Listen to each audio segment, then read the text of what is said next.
July 20th, 1969 was one of the most important dates in world history. Listen, Tranquility Base here. The Eagle has landed. 600 million people watched on live television as Americans landed on the moon and took a giant leap for mankind. Four forward, drift into the right a little. The event fulfilled a promise made 8 years earlier by President John F. Kennedy when he set forth America's commitment to the space program. We choose to go to the moon in this decade and do the other things, not because they are easy, but because they are hard. A major step towards that goal had occurred on Christmas Eve, 1968, when the first men orbited the moon. This is the moon, as no man had ever seen it before. A rugged place of craters, mountains, and vast featureless plains.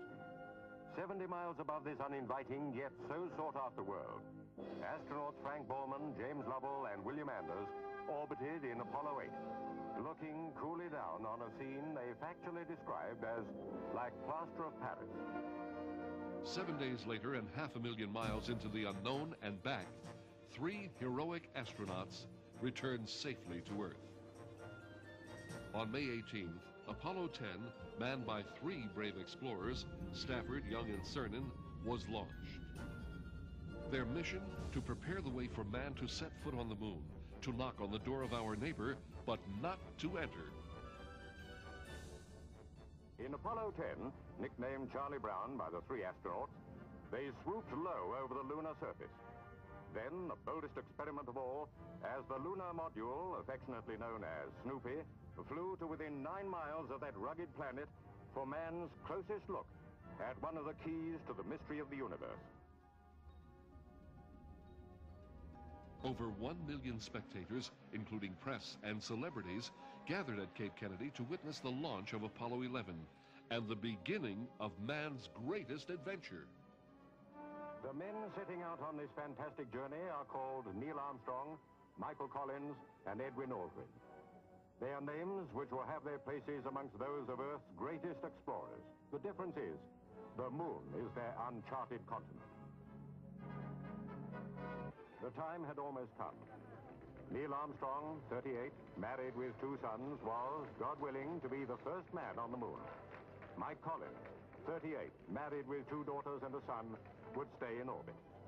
Buzz Aldrin, 39, married with 2 sons and a daughter, was to be second man on the moon.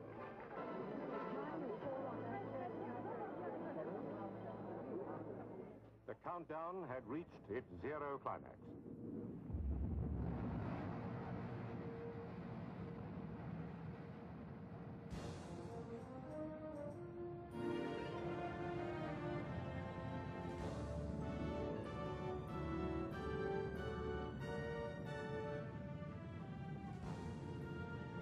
Choose to go to the moon in this decade and do the other things, not because they are easy, but because they are hard.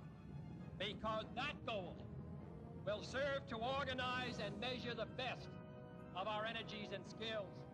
Because that challenge is one that we're willing to accept, one we are unwilling to postpone, and one we intend to win. As the astronauts flew their way into history, new technology enabled the world to watch live as it happened. Video signals were sent over 250,000 miles through space back to Earth.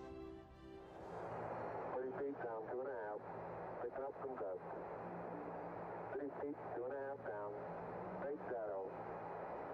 4 forward. 4 forward. Drift into the right a little. 6, down a half. 30 seconds forward. Straight shadow. 30 seconds forward. These indeed were tense and dramatic moments as the lunar module came into land, avoiding a deep crater and swooping down towards a safer landing site. The film camera was pointing out of the LEM's right-hand window, and with only a few feet to go, lunar dust was clearly seen spraying up, disturbed by the rocket thrust. Both autos, engine command override off. Engine arm off. 413 is in. This was the moment of touchdown.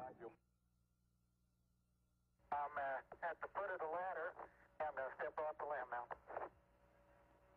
That's one small step for man, one giant leap for mankind.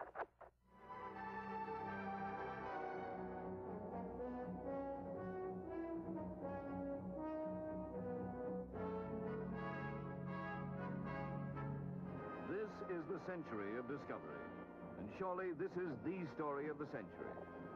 In a place known as the Sea of Tranquility had begun the quest for the stars.